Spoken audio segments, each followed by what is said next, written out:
नमस्कार, प्रणाम। स्वागत है आपका मेरे न्यूज चैनल में। तो मैं हूं निवेदिता और आज मैं आपको मिलवाने जा रही हूं बरौली की भावी प्रत्याशी श्री मंजीत सिंह जी स्वागत से। है सर आपका मेरे न्यूज चैनल में। बहुत बहुत धन्यवाद। सर सबसे पहले आपसे मेरा ये सवाल रहेगा कि आपको राजनीति में आने की प्रेरणा कहाँ से मिली? प्रेरणा हमारे पिताजी से मिली और हम तीसरे पीढ़ी के लोग हैं। हमारे जो बाबा थे राय साहब उन्नीत सिंह जी, वो भी इस बरौली विधानसभा से चुनाव लड़े।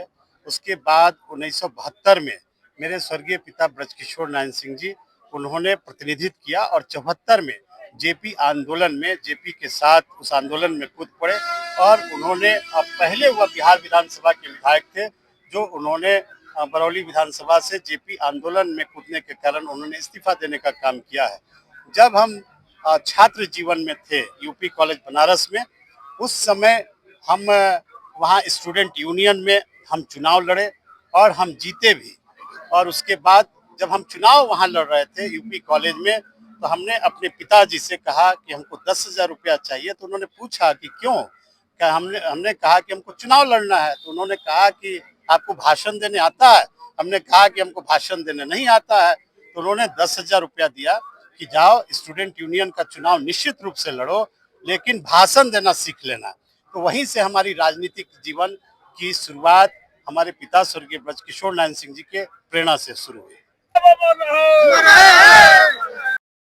सर, आपको पहली बार बरौली के इस पावन धरती पे चुनाव लड़ने का अवसर प्राप्त हुआ, तो आप बरौली की जनता का विश्वास और विकास के लिए क्या क्या महत्वपूर्ण कदम उठाना चाहेंगे? बरौली के देवतुल्य जो हमारे जनता हैं, उनको विश्वास और भरोसा हम दिलाना चाहते हैं कि जो विश्वास हमारे प्रति है और हमने जो विकास की रेखा बैकुंठपुर विधानसभा क्षेत्र में एक लंबी रेखा हमने विकास का जो किया है, उससे केवल बैकुंठपुर का ही विकास नहीं हुआ, बल्कि लाभ बरौली माझा के हमारे लोगों को भी मिला।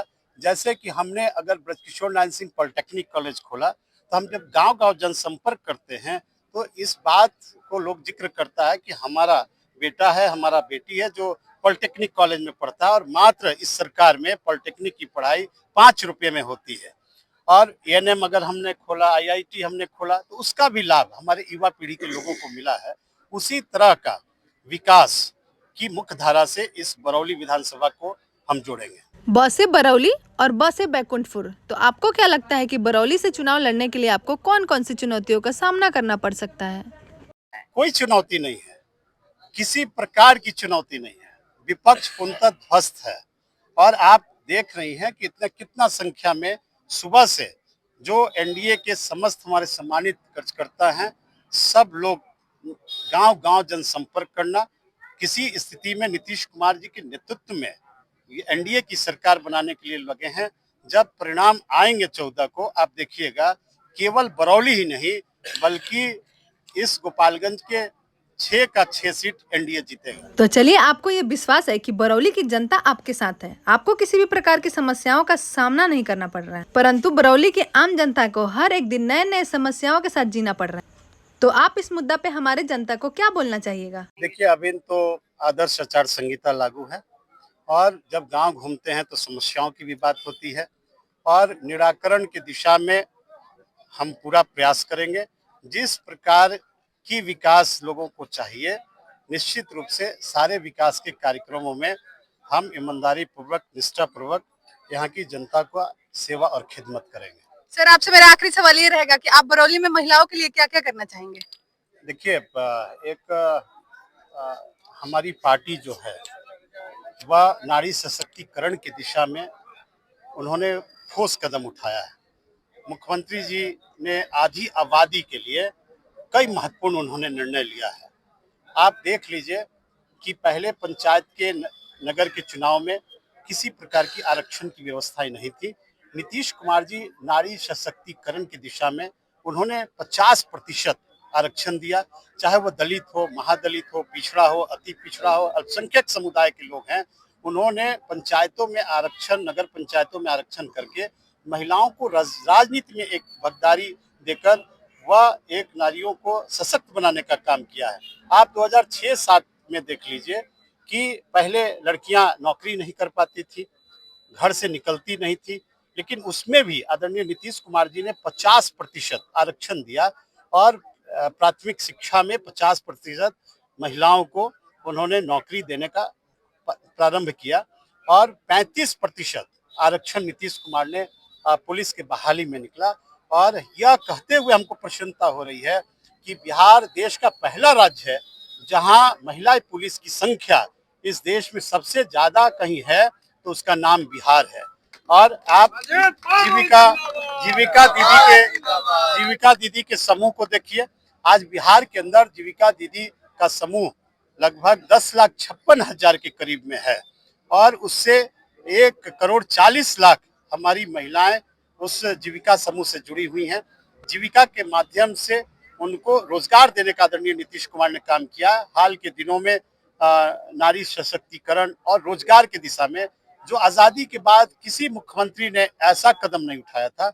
अभी 10-10 हजार रुपया उनके खाते में गया और उनको रोजगार का उन्होंने अवसर दिया। आने वाले दिनों में मुख्यमंत्री जी ने कहा कि रोजगार अगर महिला कर लेंगी तो उस रोजगार को और बढ़ाने के लिए हम लोग जो है 2-2 लाख रुपया हम महिलाओं को देंगे ताकि महिलाएं मजबूती रूप से वह आत्मनिर्भर हो और रोजगार का अवसर मिले।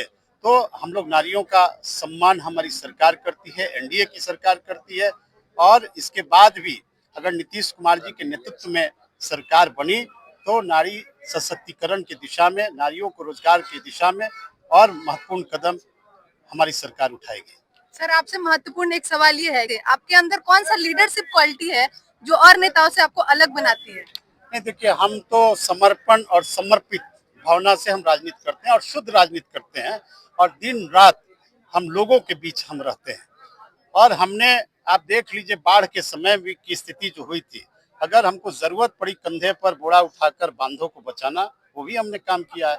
आप कोरोना वैश्विक महामारी में आप देख लीजिए, हम लोग घर में बंद थे, लेकिन हरियाणा, पंजाब, कर्नाटक, गुजरात, जहां भी हमारे यहाँ के बच्चे थे, वह जरूरत पड़ी कि खदान नहीं है, हमारे पास गैस सिलेंडर नहीं है, हम बीमार हैं, पैसे नहीं है, एटीएम पेटीएम के माध्यम से हम लोगों को मदद किए। हमने अपनी जीवन की चिंता नहीं की। जब हमारे बच्चे क्वारंटाइन सेंटर से जब लौटे तो हम सारे क्वारंटाइन सेंटर पर, स्कूलों में हम गए, उनके लिए चिवड़ा मीठा हो, उन बच्चों के लिए मास्क, डिटॉल, अन्य दवा की जरूरत हो, हर जगहों पर हमने लोगों की मदद की है। तो हमारे अंदर सेवा समर्पण की भावना है। उसी सेवा के साथ हमने राजनीति शुरुआत की है और जब तक हमें उसी सेवा समर्पण के साथ अपनी जनता के प्रति हम समर्पित हम रहेंगे। चलिए सर, बहुत बहुत धन्यवाद जो आपने अपना बहुमूल्य समय मुझे दिया। Thank you sir.